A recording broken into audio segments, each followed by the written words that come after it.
अब देखिए class 11th और 12th मिला करके हमें एक चैप्टर पढ़ना पड़ता है, जिस चैप्टर का नाम होता है सिंथेसिस। नाम क्या होता है? सिंथेसिस। वैसे इस सिंथेसिस की सामान्य हिंदी होती है वाक्यों का जोड़।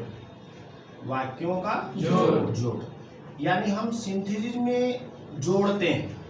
क्या करते हैं? जोड़ते हैं। जोड़ने का कार्य होगा, लेकिन जोड़ेंगे किसको? वाक्यों को। किसको जोड़ेंगे? वाक्यों को। नाम से ही स्पष्ट है। जैसे मान लो मैंने कहा कि चलो आज हम एक चैप्टर ओपन करते हैं, एक चैप्टर शुरू करते हैं पढ़ाना, और जिस चैप्टर को हम पढ़ाना शुरू करें वो चैप्टर आपका सिंथेसिस है। अब ऐसा नहीं है कि सिंथेसिस इस साल या अगले साल की कहानी है।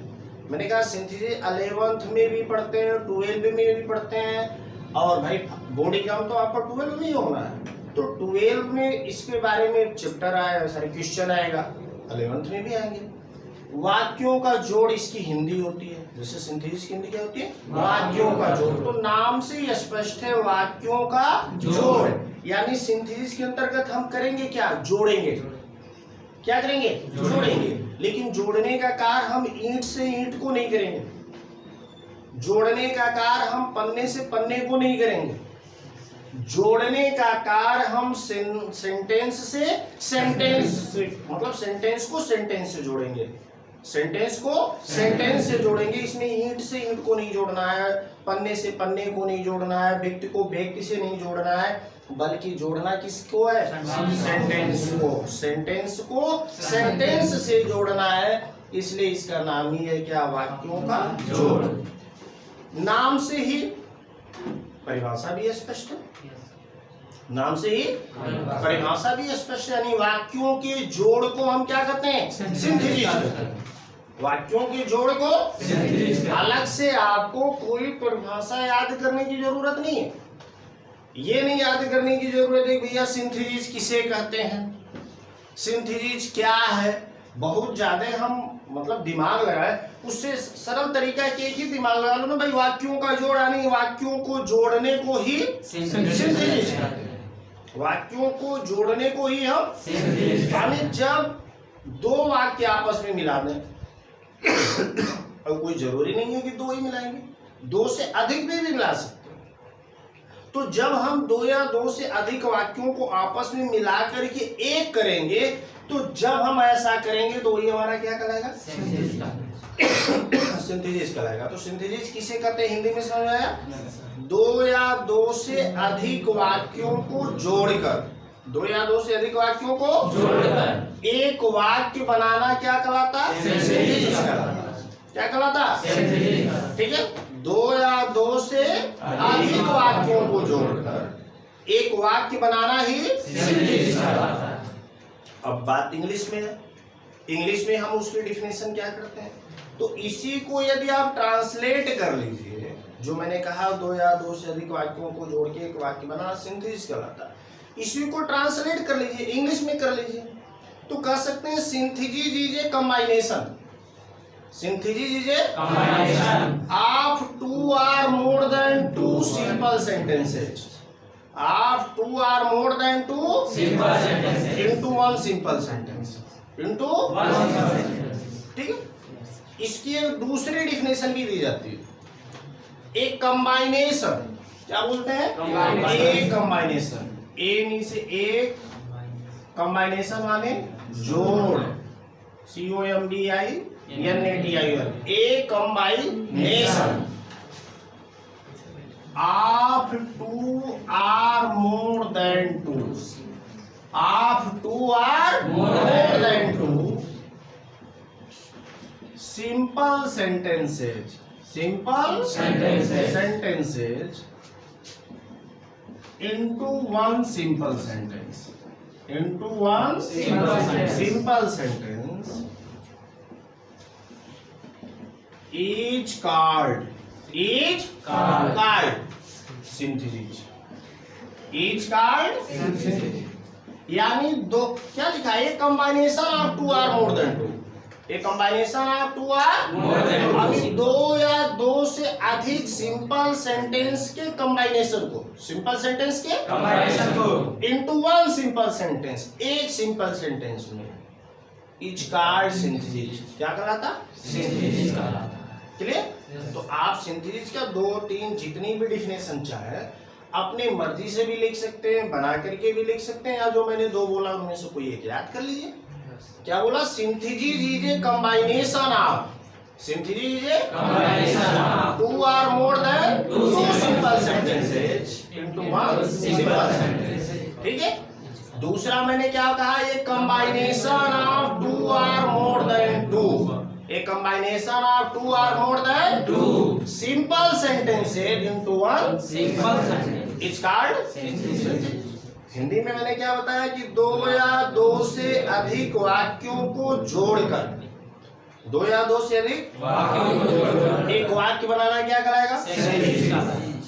अब होता क्या, जब हम दो या दो से अधिक वाक्यों को जोड़ते हैं तो हमारे सामने 3 प्रकार के वाक्य बनते हैं, या 3 प्रकार के वाक्य बना सकते हैं वाक्यों को जोड़ करके। जो 3 प्रकार के वाक्य बनते हैं उनमें से पहला वाक्य बनता है तो सिंपल सेंटेंस होता है।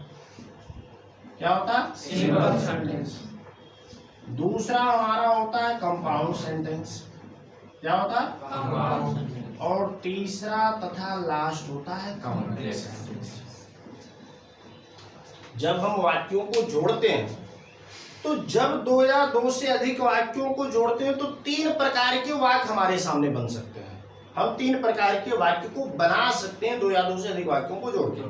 जैसे मान लीजिए आपका ये ले लीजिए, ईंट है, छड़ है, सीमेंट है, गिट्टी है, बालू, इससे आप कई चीजें बना सकते हैं। मैंने कहा सपोज करो घर भी बना सकते हो, मंदिर भी बना सकते हो, मस्जिद भी बना सकते हो। इन्हीं मतलब मटेरियल तो वही है ना, मटेरियल वही है, ईंट, छड़, सीमेंट, गिट्टी, बालू, एक्सवाइजेड, जो भी मटेरियल वही है। अब आप आवश्यकता के अनुसार उसका मकान भी बना सकते हैं, मंदिर भी बना सकते हैं, मस्जिद भी बना सकते हैं, गिरजाघर भी बना सकते हैं, आवश्यकता के अनुसार कुछ भी बना सकते हैं। इसी प्रकार से दो या दो से अधिक वाक्यों को जब हम जोड़ते हैं ना तो वो आवश्यकता अनुसार कभी सिंपल बन जाता है, कभी कंपाउंड बन जाता है और कभी कॉम्प्लेक्स बन जाता है। तो जब हम बनावट करते हैं, बनाने का कार्य करते हैं, तो बनाने के दौरान 3 प्रकार के सेंटेंस निकलते हैं, सिंपल, कंपाउंड और कॉम्प्लेक्स। तो कभी कभी ऐसा भी कहा जा सकता है कि on the basis of formation, on the basis of formation there are 3 types of the sentences, there are 3 types of the sentences. आमी बनावट के आधार पर, किसके आधार पर? बनावट के आधार पर जो सेंटेंस होते हैं वो 3 प्रकार के होते हैं। सेंटेंस जो होते हैं वो 3 प्रकार के होते हैं, एक सिंपल होता है, एक कंपाउंड होता है और एक कॉम्प्लेक्स होता है। ऐसा भी कभी कभी डिफाइन किया जा सकता है, लोगों के द्वारा बताया जाता है कि भाई सेंटेंस हम अर्थ के दृष्टिकोण से भी देखते हैं, बनावट के दृष्टिकोण से देखते हैं। तो बनावट के दृष्टिकोण से कितने होते हैं? 3, सिंपल, कंपाउंड, कॉम्प्लेक्स। बहरहाल हम यहाँ टाइप्स ऑफ द सेंटेंसेस की चर्चा नहीं कर रहे, यहाँ चर्चा तो किसकी कर रहे हैं? तो मैंने सबसे पहले आपको बताया व्हाट इज द सिंथेसिस। उसके अंतर्गत बताया गया ये कॉम्बिनेशन ऑफ 2 और more then 2 simple sentences into 1 simple sentence is called synthesis. और जब हम सिंथेसिस करते हैं तो 3 टाइप्स ऑफ द सेंटेंस का फॉर्मेशन होता है। पहला होता है सिंपल, दूसरा कंपाउंड और तीसरा कॉम्प्लेक्स। इतनी बातें समझ में आई? यस। अब हम 1 बाय 1 करके इनके बारे में चर्चा करेंगे, यानी ये चर्चा करेंगे कि सिंपल सेंटेंस क्या है और सिंपल सेंटेंस का फॉर्मेशन होगा कैसे, सिंपल सेंटेंस हम बनाएंगे कैसे, कंपाउंड सेंटेंस क्या है और कंपाउंड सेंटेंस का फॉर्मेशन हम कैसे करेंगे, कॉम्प्लेक्स सेंटेंस क्या है, कॉम्प्लेक्स सेंटेंस का हम फॉर्मेशन कैसे करेंगे। यानी हम 1 बाय 1 इन तीनों की चर्चा करेंगे। लेकिन पहले चर्चा किसकी करनी पड़ेगी? सिंपल सेंटेंस की। किसकी करनी पड़ेगी? सिंपल सेंटेंस की। तो सबसे पहले हम आपको सिंपल सेंटेंस के बारे में बताएंगे। ओके, तो ध्यान से सुनिए सिंपल सेंटेंस क्या है और सिंपल सेंटेंस का फॉर्मेशन कैसे किया जाता है।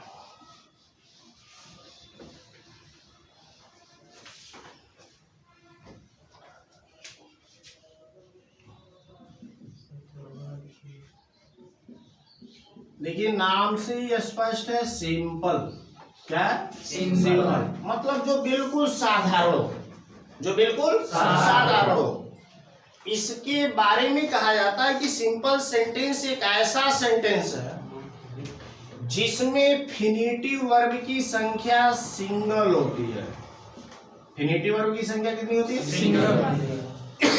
सिंगल होती है, एक होती है। अर्थात यदि हम कोई ऐसा सेंटेंस पढ़े जिस सेंटेंस में फिनिटिव वर्ब, इसको फाइनिट भी कहते हैं, फाइनिट वर्ब या फिनिटिव वर्ब, जिसमें फिनिटिव वर्ब की संख्या मात्र एक हो। कितनी हो? मात्र एक हो, सिंगल हो, ओनली वन फिनिटिव वर्ब हो। यदि कोई ऐसा सेंटेंस है तो निश्चित रूप से वो सेंटेंस हमारा कौन सा है? Simple sentence. यानी मान लीजिए हम formation of the simple sentence सीखने जा रहे हैं, जानने जा रहे हैं, तो उससे पहले तो हमें जानना पड़ेगा ना। जैसे मान लीजिए वो मिस्त्री आ गया, अब वो बनाने आया, लेकिन क्या बनाने आया? सबसे पहले वो जानेगा तभी तो बनाएगा। मकान बनाया आया है कि मस्जिद बनाने आया, मंदिर बनाने आया, वो उसके हिसाब से मैपिंग करेगा तभी बनाएगा। इसी प्रकार से यदि कहीं दो वाक्य लिखे हो, सपोज कीजिए हमने एक दो वाक्य आपके सामने लिख दिया। एक वाक्य लिखा है राम साए लाए, दूसरा लिख दिया ही रैन अवे। अब ये दो सेंटेंस है। किसी ने ये दो सेंटेंस लिख करके आपसे कह दिया भैया इसको कंबाइन कर डालो, जोड़ डालो, तो जोड़ते समय भी हमें देखना पड़ेगा या जानना पड़ेगा कि इन दोनों को जोड़ करके हमें बनाना क्या है। यानी सिंपल बनाना है कि कंपाउंड बनाना है अथवा कॉम्प्लेक्स बनाना है। ये दोनों जुड़ करके दो वाक्य है। पहला वाक्य है राम साए लायन और दूसरा वाक्य ही रैन। ये जो दो वाक्य, ये दोनों जुड़ करके सिंपल भी बन सकते हैं, कंपाउंड भी बन सकते हैं, कॉम्प्लेक्स भी बन सकते हैं। बनेगा क्या, बनाना क्या है, ये हमारे सामने जब प्रश्न रखा जाएगा, विषय रखा जाएगा कि भाई इसको सिंपल बनाना है, तो इन दोनों को जोड़ करके सिंपल बनाने के लिए हमें ये प्रयास करना पड़ेगा कि किसी भी शर्त पर जो वर्ब आए वो एक आए। यानी फिनिटिव वर्ब की संख्या कितनी होनी चाहिए? एक होनी चाहिए। अर्थात आप कह सकते हो कि जिस सेंटेंस में मात्र एक फिनिटिव वर्ब का होना पाया जाता है वो सेंटेंस हमारा कौन सा होता है? Simple sentence. यानी सिंपल सेंटेंस में वर्ब की संख्या कितनी होती है? मात्र एक होती है। और किस वर्ब का? जो कर्ता के अनुसार बदले।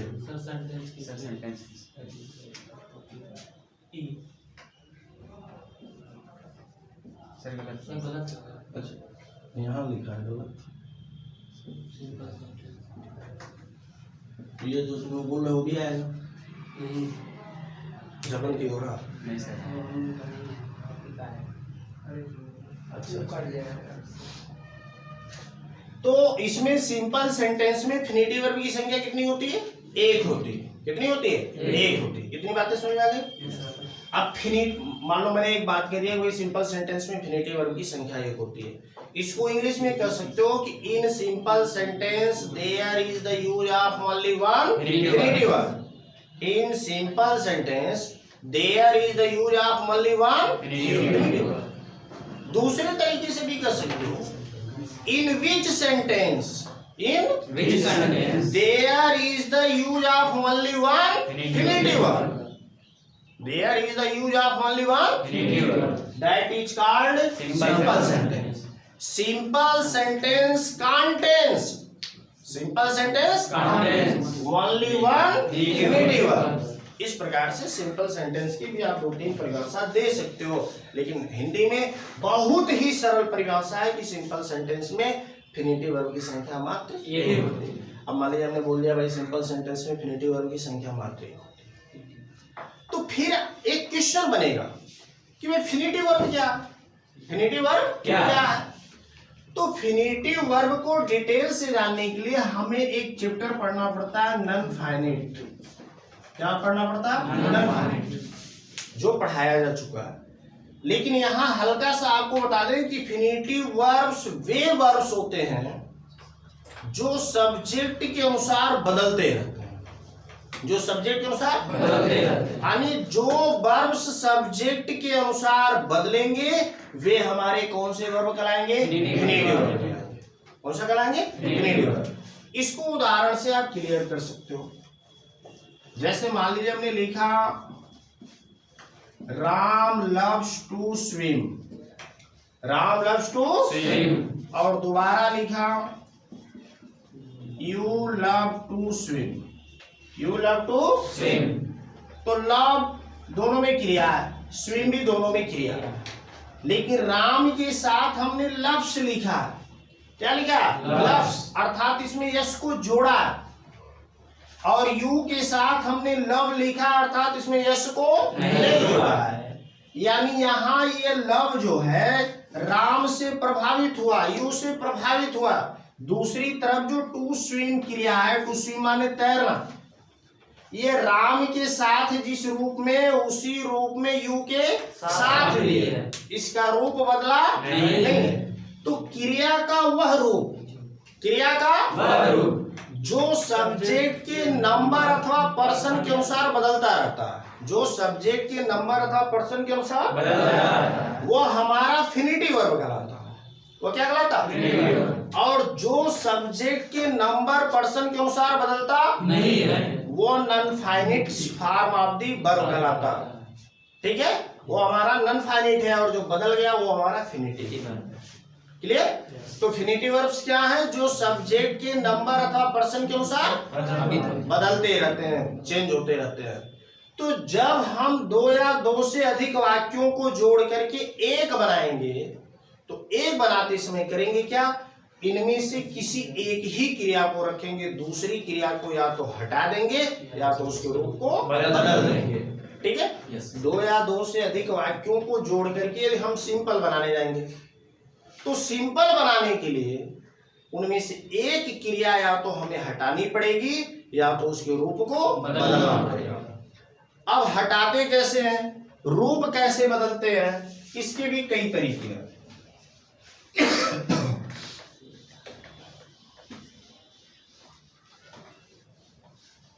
यानी दो या दो से अधिक वाक्यों को जोड़ करके सिंपल सेंटेंस बनाने के कई तरीके हैं। उसमें पहला तरीका है by using participle, by using participle, यानी पार्टिसिपल्स के प्रयोग द्वारा, पार्टिसिपल्स के प्रयोग द्वारा। ठीक है, यानी दो या दो से अधिक वाक्यों को जोड़ करके हम जब सिंपल सेंटेंस बनाएंगे, तो मैंने कहा कई तरीके हैं, कई माध्यम हैं जिनके माध्यम से हम एक सिंपल सेंटेंस बना सकते हैं या बनाते हैं। उसमें पहला by using participle, by using यानी पार्टिसिपल्स के द्वारा भी दो या दो से अधिक वाक्यों को जोड़ करके एक वाक्य बनाए जाएंगे। कौन से वाक्य? Simple sentence. कौन से वाक्य? Simple sentence. ठीक है, अब बाय यूजिंग पार्टिसिपल यानी पार्टिसिपल के द्वारा हम वाक्यों को जोड़ेंगे। तो फिर एक प्रश्न हुआ कि पार्टिसिपल क्या है, पार्टिसिपल किसे कहते हैं, पार्टिसिपल कितने होते हैं, तमाम प्रकार के क्वेश्चन पुनः आपके मन में जन्म लेंगे। और इन सभी प्रश्नों का उत्तर आपको नॉन फाइनिटीज नामक चैप्टर में ही मिलने हैं। ठीक है, यहाँ आपको थोड़ा सा मैं रिमाइंड कर सकता हूँ कि पार्टिसिपल का दूसरा नाम डबल पार्ट्स ऑफ स्पीच है, डबल पार्ट्स ऑफ स्पीच है। पार्टिसिपल क्रिया के वे रूप होंगे जो सब्जेक्ट के नंबर पर्सन से प्रभावित नहीं होंगे। भाई नॉन फाइनिट क्या होता है? सब्जेक्ट के नंबर पर्सन से प्रभावित नहीं होता। और ये जो पार्टिसिपल है ये नॉन फाइनिट का एक भाग है, पार्टिसिपल नॉन फाइनिट का एक भाग है। तो निश्चित रूप से चूंकि पार्टिसिपल नॉन फाइनिट का एक भाग है, तो ये भी क्रिया ऐसी होगी जो कर्ता के नंबर पर्सन से प्रभावित नहीं होगी। ये पार्टिसिपल हमारे तीन होते हैं। कितने हैं? तीन। फर्स्ट है प्रेजेंट पार्टिसिपल। क्या है? Present participle. सेकेंड है पास्ट पार्टिसिपल, और थर्ड है परफेक्ट पार्टिसिपल। ये हमारे तीन participle, present participle, past participle और परफेक्ट पार्टिसिपल। इन्हीं तीनों पार्टिसिपल के माध्यम से हम दो या दो से अधिक वाक्यों को जोड़ करके एक सिंपल बनाएंगे। पहले हम प्रेजेंट पार्टिसिपल के बारे में बताएं। प्रेजेंट पार्टिसिपल क्रिया के फर्स्ट फॉर्म में आईएनजी जोड़ने से बनता है। कैसे बनता है? क्रिया के फर्स्ट फॉर्म में आईएनजी जोड़ने से बनता है। इसका यदि हम हिंदी अर्थ निकालते हैं तो कर, करके या करते हुए निकलता है। क्या निकलता है? कर, करके या करते हुए निकलता है। ये जो पास्ट पार्टिसिपल है इसका हिंदी अर्थ होता है हुआ, हुई, हुए। क्या होता है? हुआ, हुई, हुए। ठीक है। और ये बनता है क्रिया का थर्ड फॉर्म लगाने से। कैसे बनता है? क्रिया का। इसीलिए third form of the verb को हम पास्ट पार्टिसिपल भी कहते हैं। Third form of the verb को क्या कहते हैं? Past participle. लेकिन प्रेजेंट पार्टिसिपल को कभी continuous form of the verb नहीं कहते। Third form of the verb को हम पास्ट पार्टिसिपल कह लेते हैं, लेकिन क्रिया में आईएनजी जुड़ा है, इसको फिर भी हम continuous form of the verb नहीं कहेंगे, क्योंकि इसका अर्थ होने लगता है कर, करके या करते हुए। ये जो परफेक्ट पार्टिसिपल है यह हैविंग के साथ क्रिया का थर्ड फॉर्म लगाने से बनता है। कैसे बनता है? हैविंग के साथ क्रिया का थर्ड फॉर्म लगाने से। इसका भी हिंदी अर्थ होता है कर, करके या करने के बाद। कर, करके या करने के बाद। अब देखिए कर, करके इसमें भी आया है, कर, करके इसमें भी आया है, इसमें करते हुए आया, इसमें करने के बाद आया। ठीक है। यानी जब एक कार्य के होते ही दूसरा कार्य होता, एक कार्य के होते ही दूसरा कार्य होता है, तब हम प्रेजेंट पार्टिसिपल लगाते हैं। और जब एक कार्य के होने के बाद दूसरा कार्य होता है तो परफेक्ट पार्टिसिपल लगाते हैं। ठीक है। तो अब तक मैंने क्या बताया कि दो या दो से अधिक वाक्यों को जोड़कर, दो या दो से अधिक वाक्यों को जोड़कर एक सिंपल सेंटेंस बनाने का कार्य कई चीजों के माध्यम से किए जा सकते हैं, किए जाएंगे। जैसे पार्टिसिपल के द्वारा होगा, नॉमिनेटिव एब्सोल्यूट के द्वारा होगा, नाउन और जेरेंड विथ प्रीपोजिशन के द्वारा होगा, नाउन और phrase case in A position के द्वारा होगा, नॉमिनेटिव एब्सोल्यूट के द्वारा होगा, कंजंक्शन के द्वारा होगा। मतलब कई चीजों के माध्यम से होंगे। उसमें पहला हमारा माध्यम मैं बता रहा हूं पार्टिसिपल के द्वारा होगा। तो हम पार्टिसिपल का आपको डिटेल बताएं कि पार्टिसिपल हमारे तीन होंगे: present participle, past participle, perfect participle. Present participle क्रिया के फर्स्ट फॉर्म में आईएनजी जोड़ने से बनता है। इसका हिंदी अर्थ कर, करके या करते हुए होता है। पास्ट पार्टिसिपल का हिंदी अर्थ हुआ, हुई, हुए होता है। और यह क्रिया के थर्ड फॉर्म का प्रयोग करने से बनता है।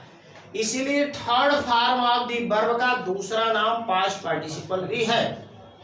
परफेक्ट पार्टिसिपल हैविंग के साथ क्रिया का थर्ड फॉर्म लगाने से बनता है और इसका हिंदी अर्थ कर, करके या करने के बाद। आप प्रश्न करते सर कर, करके इसमें भी आया, कर, करके इसमें भी आया, दोनों में अंतर क्या है? तो मैंने बताया कि जब एक कार्य के होने के तुरंत बाद दूसरा कार्य हो जाए तब प्रेजेंट पार्टिसिपल। जैसे हम जैसे बिजली का तार टच करेंगे तुरंत वो हमको झटके देना शुरू कर देगा, या उसका जो भी बिजली के तार को टच करने का असर होगा वो तुरंत दिखाई देगा। तो ऐसी स्थिति में हम प्रेजेंट पार्टिसिपल हैं। लेकिन मान लीजिए हम कहते हैं राम खाना खाया, वो स्कूल गया, तो नेचुरल है, स्वाभाविक सी बात है कि कोई खाना खाते ही स्कूल नहीं जाएगा, खाना खाने के बाद जाएगा। ऐसे स्थिति में हम परफेक्ट पार्टिसिपल लगाते हैं। ये दोनों में अंतर है। ठीक है। अब प्रश्न है कि पार्टिसिपल तो तीन होते हैं, इनका इंट्रोडक्शन तो हो गया, लेकिन पार्टिसिपल से हम कैसे वाक्यों को जोड़ते हैं, किस प्रकार के वाक्यों को जोड़ते हैं, और कब प्रेजेंट लगाएंगे, कब पास्ट लगाएंगे और कब परफेक्ट लगाएंगे। एक क्वेश्चन फिर आपके द्वारा होना चाहिए, फिर आपके मन में एक प्रश्न आ रहा होगा। तो आप जानिए कि हम पार्टिसिपल्स के द्वारा किस प्रकार के वाक्यों को जोड़ते हैं और कैसे जोड़ते हैं। ठीक है। ये अगला जो आपका विषय हुआ इसके बारे में सुनिए।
पार्टिसिपल्स के द्वारा हम कैसे वाक्यों को जोड़ते हैं या पार्टिसिपल का प्रयोग हम कब करते हैं, इसके लिए आप इन तीनों वाक्यों को देखिए।